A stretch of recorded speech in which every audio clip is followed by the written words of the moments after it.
While Shiryu vs Zoro may be one of the most obvious Straw Hat vs Blackbeard pirate matchups, I think it actually stands to be one of the most interesting battles in the entire series, because Zoro's literal dream is tied to fighting someone else, and that's Dracula Mihawk. So how is Oda gonna make this fight versus Shiryu even hold a candle to a battle for the world's strongest swordsman? Well, first, he gave Shiryu the power to turn invisible, which is a perfect counter for Zoro, who struggles to find his way around as it is, let alone when he can't even see what or who he's looking for. He also gave both of these characters somewhat similar backgrounds, since they both had reputations as being bloodthirsty people before ever even joining a pirate crew. I mean, they were both even in marine custody up until their captain showed up, although the circumstances were quite a bit different, obviously. And if you had any doubt that Zoro and Shiryu will fight each other, then keep in mind that not are they only each crew's top swordsmen, but they were also both found on this color spread with the likes of other number 2s such as Rayleigh, Beppo, Katakuri, and so forth. Oda even confirmed in an SBS that he selected the number 2s as he saw fit, even if they aren't all first mates. But the thing that really makes this fight run deep, in my opinion, is both of their connections to Hell. Because Zoro recently claimed he wanted to become King of Hell, while Shiryu was once the head jailer of Impel Down, a clear allegory for Dante's Inferno, which was Dante's version of Hell from the Divine Comedy. Both of these places feature different levels with varying punishments depending on your good or bad deeds before arriving there. Other than the literal underworld itself, which does exist in One Piece and Brook has been there, that's probably the closest parallel we could ever imagine to an actual hell. So I hope you can see that when it comes to this fight between Zoro and Shiryu, there is a lot more to unpack than meets the eye. But before we can dive in any further, let's talk about what you could unpack from the sponsor for today's video, Zen Market. Because you know, a lot of the time when I'm doing research for these theories, I tend to look through supplementary sources like the Viver Cards, the Data Books, One Piece magazine, and even Volume 4 Billion from Film Red, all of which are typically only available in Japan. But thanks to Zen Market, I can have every single one of those shipped right to my door. And of course, it doesn't just stop at manga. With more than 10,000 different Japanese stores to shop from, like Jump Shop Online, Rakuten, and Surugaya, you could get just about anything from Japan that can also be shipped internationally. And I'm talking Japan exclusive snacks, I'm talking figures, even TCG cards if that's your thing. And Zen Market will even store your stuff for free up to 60 days in case you want to keep shopping from other stores before having it all sent over. Which is really smart because I'll probably need at least that long to decide between all these different flavors of Haichus, and they even have 2 million trusted users worldwide with support for 19 different languages. And on top of that, Zen Market is even offering 15% off the international shipping fees for your very first parcel until March 15th. Just make sure to use code OMOTENASHI2401 when checking out. So head over there using my link below in the description, and new users who sign up using my promo code DAXHAKE will receive 750 Zen points, which can then be used to take 750 yen off your international shipping fees. Thanks again to Zen Market for sponsoring, but let's get back to the video. So a big reason why I really love that Oda built this Hell connection between Zoro and Shiryu is because Zoro's ties to Hell have been apparent since the beginning of the story. For example, we still need an explanation for his Ashura ability, which lets him inexplicably triple himself, and Ashura directly ties to a type of demon from Hinduism, the very same realm of mythology as Sun Wukong, which Luffy ties to. Plus, Zoro's new sword, Enma, is literally named after the King of Hell, and we even had the Grim Reaper appear after Wano, which adds yet another crazy but unexplained layer to what's going on with Zoro. But you know, a King of Hell and a head jailer of Hell really shouldn't be all that dissimilar, because both would essentially just be in charge of keeping order in an underworld-esque place. That's why the jailers in Impel Down were allowed to kill prisoners if needed for security reasons. But just like any corrupt leader would, Shiryu abused that power for his own amusement. That's what got him locked up in his own cell in level 6, which was the lowest level where people were meant to be forgotten and lost to history. And that's important because the lowest level in Dante's Inferno was reserved for those who engaged in treachery, which is something that Shiryu engaged in pretty much as soon as we met him, because we saw that he killed the guards who freed him even though their agreement was for him to help stop the pirates that were escaping. That might explain why he'd make such a fine addition to the crew, as Teach put it, since Blackbeard himself has been pretty treacherous as well, given that he killed his own crewmate to get his own devil fruit. I mean, even his newest crew member in Aokiji is at least a little treacherous by leaving the Marines and then joining an Emperor's crew. So this whole through line of betrayal or treachery or underhandedness or whatever you want to call it is probably going to be something that we see over and over again with Blackbeard and his crew. I mean, even the way that he plans things and fights is kind of underhanded, which ties into that as well. And since all of Blackbeard's additions from Impel Down were from the lowest level, just like Shiryu was, I can only imagine that each of their stories will be just as unsavory as the next, especially Vasco's shot. And we've kind of even seen this underhandedness from Shiryu in the attack that he had on Garp during the skirmish on Hachinosu. It was kind of a redo of what we saw with Oden and Higurashi from Wano, where someone pretended to be a hostage to distract Kobe so that someone could attack him, which ended up being Shiryu using his invisibility powers. But of course, as we saw, Garp sped in to tank that attack instead. I think that this type of thing is exactly what makes him such a perfect fit to fight Zoro, who is one of the most honorable fighters that we've seen in the story. And that would be a great way to kind of differentiate this fight from Mihawk's, because Hawkeye is someone who probably feels pretty similarly to Zoro about honor and swordsmanship. He didn't even want to fight Shanks anymore after he lost his arm. So I don't think Mihawk is going to be a trickster or underhanded type like Shiryu is. He's going to beat you simply because he's the better swordsman. That's why he's the world's strongest. And that might also be why Zoro's line of "scars on the back are a swordsman's shame" impressed Mihawk. It showed him that they're cut from the same cloth. And so when they fight again in the future, the winner's just going to be who's ever simply the better swordsman. But Shiryu, on the other hand, could probably care less about all that honor stuff. I would even bet house money that the next time Zoro gets stabbed in the back, if he ever does, it'll be from Shiryu. I mean, the dude turns invisible. The power is almost built to sneak up on people from behind like that. I mean, the only other time we know of that Zoro's been stabbed in the back in the story is from Buggy. But you know, he's gonna end up as Pirate God, as I spoke about a few weeks ago, so I think we can give Zoro a pass for that one. But next time, I think it's gonna be from Shiryu. And quite frankly, anything that Shiryu does do to Zoro in this battle would be extra impressive if Zoro is already world's strongest swordsman by the time it happens, which I actually do think will be the case. And the main reason for that is simply that I find it hard to imagine we're gonna fight the Blackbeard pirates before the Cross Guild. I mean, Teach and his gang have been pretty clearly set up as endgame opponents since the beginning, and we already beat most of the Cross Guild anyway, except for Mihawk, so I find it a lot more likely that we're gonna fight the Cross Guild first before we finally get to that climactic Blackbeard battle. And by making Zoro world's strongest swordsman before he fights Shiryu, then all of Shiryu's dirty tricks could just serve as a great way for Oda to dive into what it really means to be a quote-unquote swordsman. Now, this is a debate that's ravaged the community a lot lately, specifically in regards to Shanks vs. Mihawk, and while I'll save my view on that for a different video in the future, I just think that Zoro already being world's strongest swordsman, but learning to combat Shiryu's underhanded tactics, would be the perfect way to kind of explain both sides of that. It would also help Zoro prepare to be quote-unquote king of hell, since no demon or devil or whatever would play fair either. I mean, Shiryu is already from level 6, right? So it's a perfect parallel already. And it's just a perfect test for Zoro, even if he's stronger when it comes to using a blade or using Haki. Because like I mentioned at the beginning of the video, Shiryu now has the invisibility fruit, and one of Zoro's biggest weaknesses is observation. And I don't mean just observation Haki, I mean like literally just observing his surroundings in general. If he gets lost even when he can see the things around him, when he has to face someone that turns invisible, he's not gonna have a good time. And even beyond that, Zoro didn't connect the dots that the Seraphim were like king until partway through Egghead. So even when he can see, he's not really paying enough attention to his surroundings. And this is really important because we even learned that each of the monster trio have a proficiency in different types of Haki. Sanji with observation, Luffy with conquerors, and Zoro with armament. Now that's not to say they don't have the other types or wouldn't unlock them eventually, but they each kind of just have a natural talent for each separate kind of Haki. And during Wano, we even saw that Zoro unlocked Conqueror's Haki. So I kind of think that Shiryu is like a perfect opponent for Zoro to face even if he's world's strongest swordsman, because he's kind of a perfect counter given what Zoro's not good at. Plus, you gotta think that the invisibility fruit is one that Sanji's always wanted, and he's even tapped into those powers in other ways, like with his raid suit and stuff. So given that Zoro and Sanji have this kind of rivalry going on, it adds a really fun element to this entire battle against Shiryu. But the main point is just that regardless of Zoro's world-class armament and probably conquerors by that point, his observation Haki is going to be paramount to winning this fight. And as we've seen so many times already, Haki blooms in near-death situations. So I can definitely see Zoro unlocking something like Future Sight during this, but given the uniqueness of the battle and that he can't even see his opponent, I can actually see him learning a different kind of observation Haki that we've seen another prominent swordsman in the series use, which is Fujitora. Because think about it, this man is completely blind, and now it's due to his own doing, but he's able to still take on just about anyone thanks to how good his observation haki is. It lets him battle as if he can see even though he really can't, something which would prove extremely useful against an invisible man. Fujitora and Zoro also share some pretty cool connections, like both enjoy gambling. Fujitora looks like a Wano samurai, and we know Zoro has tons of connections to those guys. And you know, Zoro's kind of halfway to being blind already, since he has the scar over one of his eyes, while Fujitora has scars over both of them. So I would truly not be surprised whatsoever if Zoro's injured eye finally becomes a factor during this battle. Like, wouldn't it be kind of ironic if the eye that has been shut this entire time is the one that lets him see Shiryu during this battle? I mean, we have essentially no idea what's up with that eye other than he got that scar during the time skip, but given that seeing with his open eye won't help him very much against Shiryu, the closed one becoming relevant does sort of make sense. Now, would he just open it, or would it have some special power or something? I'm not really sure about all that, but I just think that if it's going to get touched on, this fight is the perfect opportunity, especially if you're considering what Shiryu's awakening could do, because even if Zoro's able to detect where Shiryu specifically is at, his awakening could change the entire ballgame. I mean, Blackbeard's entire crew has devil fruits at this point, right? So I think it's fair to say we're going to see all those awakenings at least by the time they fight the Straw Hats. And since the invisibility fruit is a paramecia, we already have some examples of how the awakening could work, which would be mostly to spread your powers to the environment around you as well, meaning Shiryu could just turn every single thing around them invisible. And that is pretty bad news for Zoro, especially if they fight like in a building or something, because, you know, Zoro has a hard time finding his way around places that he can see, so I can only imagine that navigating an invisible place is gonna be much worse. It would kind of be like solving an invisible maze, all while an invisible assassin is coming after you. And even if the fight does happen outside, like in a forest or something, the same issue applies. Zoro will have to tell where every tree or rock is in order to fight competently. Or better yet, maybe he just needs to tell where things are not. And that is where we get into the discussion of the breath of all things, something that Zoro unlocked way back in Alabasta against Mr. One. Because Zoro was essentially able to sense where the rocks weren't. He could tell where his swords were even without seeing them. It was like they all had a breath, he said. And I can't imagine a better time to learn more about this ability than when he can't even see the things around him. Because even if things are invisible, they are still there. They still take up space, and they probably still have a breath, meaning that Zoro may be able to use that to avoid them and still fight Shiryu. Now, maybe some of you are thinking that Breath of All Things is simply an early form of observation haki, since, you know, Oda hadn't really fleshed out the system yet, and honestly I mostly agree with you, but I also don't think it makes much of a difference in this regard, because I bet that Breath of All Things is just what the Wano samurai called observation haki, kind of like how they called armament haki Ryo. They have different names, probably at least partially due to the fact that they're a closed country, and given that Zoro comes from a dojo founded by old Wano samurai, it kind of makes sense. I mean, even in Skypiea they called observation haki mantra, so we know that different places around the world, especially ones separated from the rest of the Blue Sea, call haki different things sometimes. So whatever name you prefer, whether it's Breath of All Things or just observation haki or whatever, the point is that something like this ability would be the key against an invisible man. And when we learned about the Breath of All Things, we also learned something from Zoro's old master Koshiro, who taught Zoro that the best swordsman can cut everything, but also nothing, with the very same blade. He showed us this by failing to even cut a piece of paper. And then when Zoro first unlocked the Breath of All Things, he sliced a palm tree to kind of mimic that same effect. And you know, the point there wasn't that they don't actually cut nothing, it was just that they cut only what they want to cut, whether that means slicing through steel or not slicing even the lightest object. It's all dependent on what you want the sword to do. But the thing is, when fighting Shiryu, Zoro's gonna be a lot closer to actually cutting nothing. Now, obviously it is still actually Shiryu there, but with him being invisible, it just makes that line more literal than before. And with the Breath of All Things tie-in that I mentioned before, by sensing where things aren't, it would be almost too beautiful of a way to tie all those things together. But there still is one big missing piece in my opinion. After Zoro finally learned how to cut steel and defeated Mr. One, Daz Bones asked him, "What's next? Cutting diamonds?" And while Zoro claimed that it would be a waste, I'm not so sure he would feel the same if he had to do so in order to protect his crew. Even when he was a kid, he told Koshiro that he would just be a swordsman who can cut through everything. So what if when Shiryu fights Zoro, he's not just invisible, but also incorporates one of the toughest substances in the world, being diamond, meaning that Zoro would quite literally have to cut everything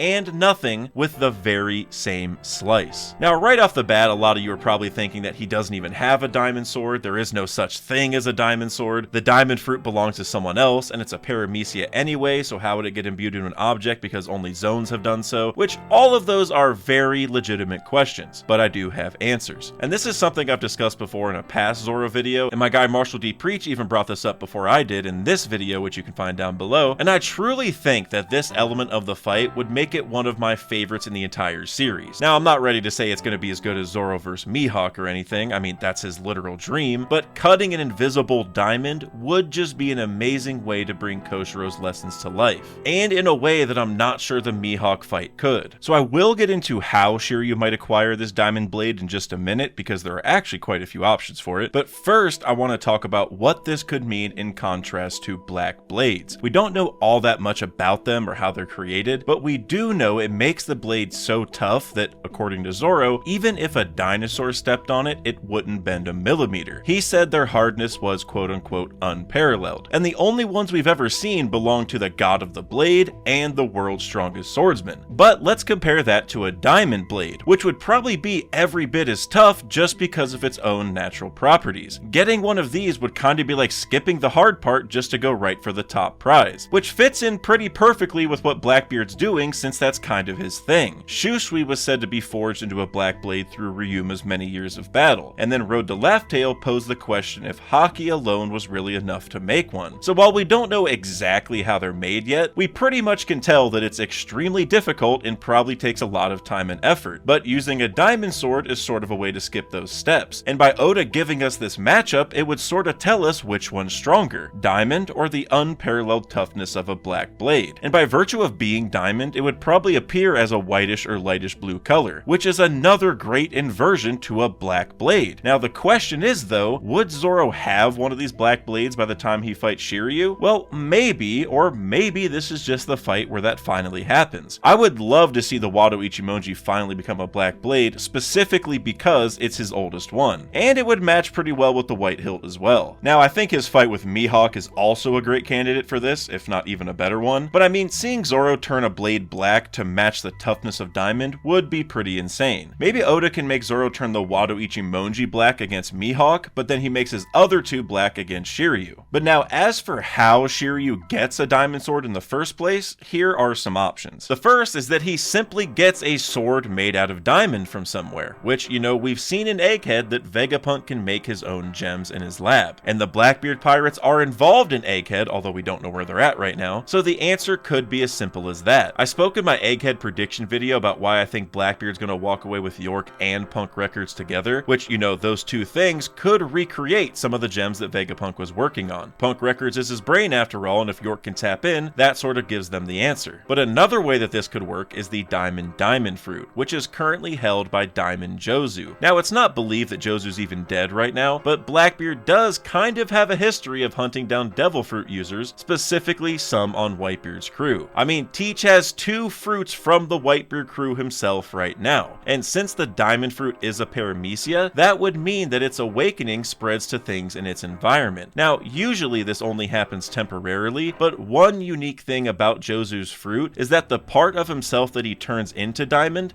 becomes immobile, and if he went 100% diamond, he would become completely immobilized. So what if, when using the awakening of the diamond fruit specifically, if you turn something 100% diamond, it just stays that way? I mean, remember, diamonds are a type of stone, and the one fruit we know of that turns people into regular stone, being Boa's fruit, turns them to stone forever, unless she decides to turn them back, of course. And I get that awakenings work differently and all that, but if Jozu turns someone or something to diamond, maybe the same kind of thing happens as Boa. I mean, even recently we also saw that there was a new disease called Sapphire Scale that seems extremely difficult to get rid of, which is yet another example of the kind of idea that if you turn into any type of stone, it's hard to turn back. And maybe the diamond fruit awakening works very similarly since it is turning other things to diamond. Even the user can't move if they turn 100% diamond. But if that's not the case, then I simply think that if York and Punk Records do end with Blackbeard, then she's just gonna find the answer for them. If it's not creating a diamond sword from scratch, then maybe she can imbue a paramecia into the sword directly. Now, this is something we've only seen with zone fruits up until this point, but if anyone was ever gonna figure that out, it would be Vegapunk, and so she would also figure that out. Also, we saw that green blood was used to share paramecia powers across multiple people, so maybe that could even be used in Shiryu's sword one way or another. So I'm not exactly sure which one of these options it'll be, but the simple fact that there were quite a few that seem sort of plausible is what makes this idea so fun. I mean, remember, Blackbeard himself has 2 devil fruits, and then a lot of us expect at least one more, being a zone, so I think it would kind of make sense if he were to find ways for his other crewmates to cheat as well and use 2 devil fruits, even if it's just in their weapons or something. But there is one other important thing to cover regarding Shiryu, and that's his epithet, Shiryu of the Rain. Now, we don't know why he has that name, but I think it probably has to tie to his sword, named Ryu, which is the word for thunderstorm. Now, another idea could be that he's called of the Rain because of the bloodshed he caused using that sword. I think that would make some sense too, but for me, it's almost certain that the sword itself has to be relevant here. And because of this, I unironically expect that their fight is going to happen in the rain, because on one hand, this would serve as yet another great inversion to that Mr. One fight, because Alabasta wasn't having any rain at all due to what Baroque Works was doing. So to flip that whole thing on its head yet again and have Zoro cut the invisible diamond in the rain would be kinda dope. Now, this isn't just because of the awesome aesthetic that it would give the fight, but because it also gives a very important advantage to Zoro. Similar to the Breath of All Things and how it detected where the rocks weren't falling, maybe Zoro will be able to use it to detect where the raindrops aren't falling, which would be where Shiryu is, assuming they're outside at least, because even if you're invisible, you're still there, right?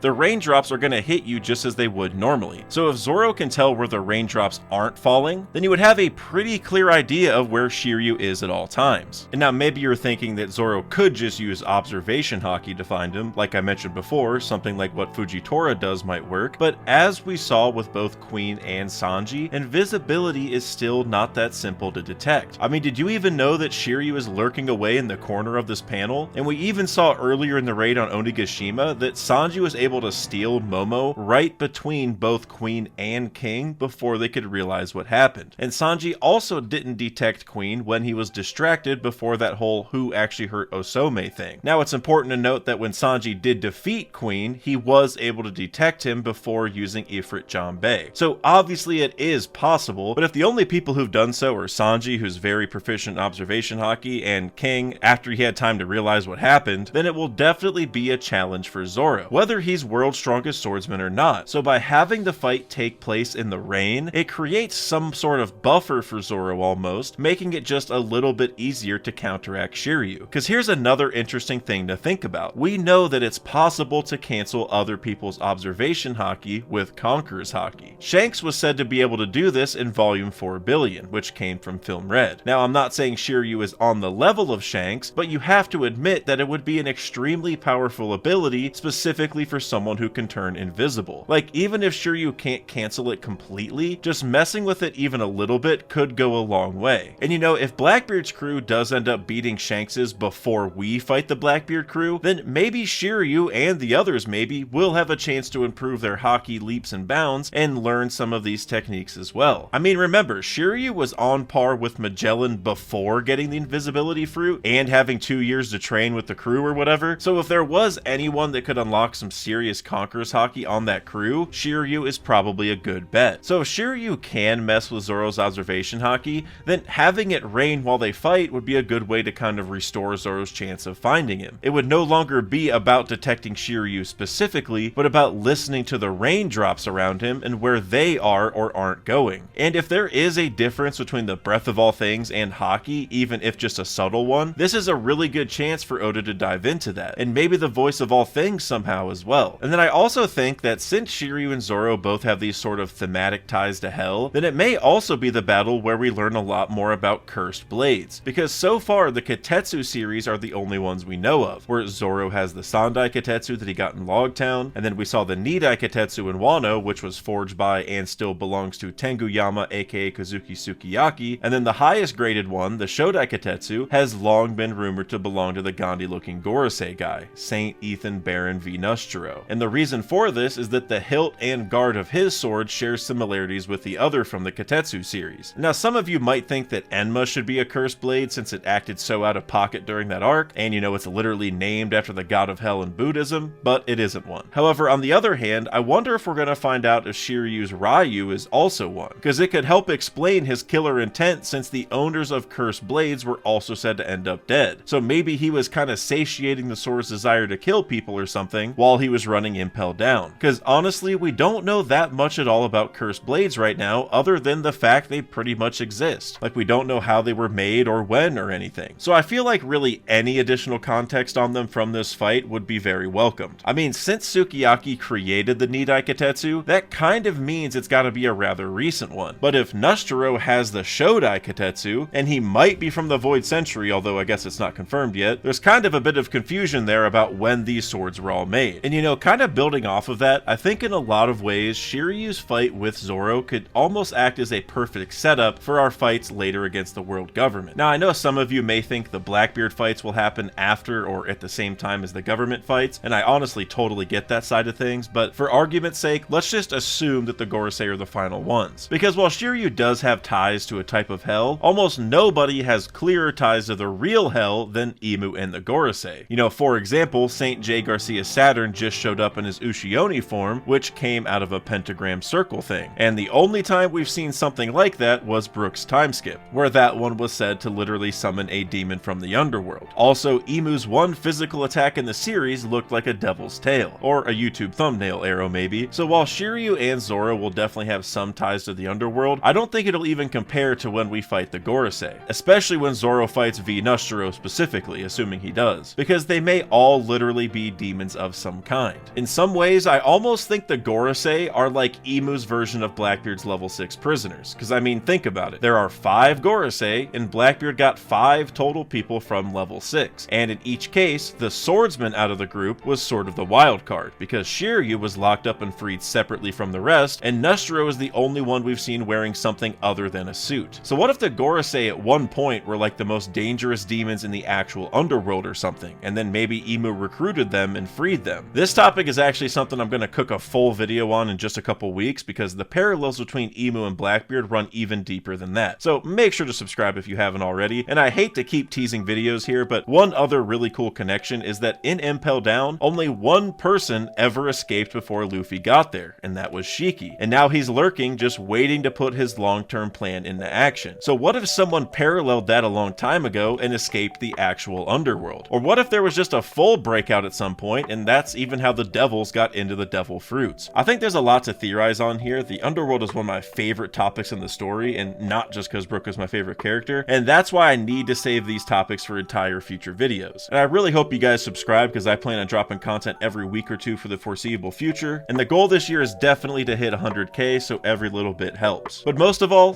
thank you guys for watching. If you somehow haven't had enough yet, then maybe consider checking out one of these 2 videos that YouTube thought you might like to watch next. But until next time, later.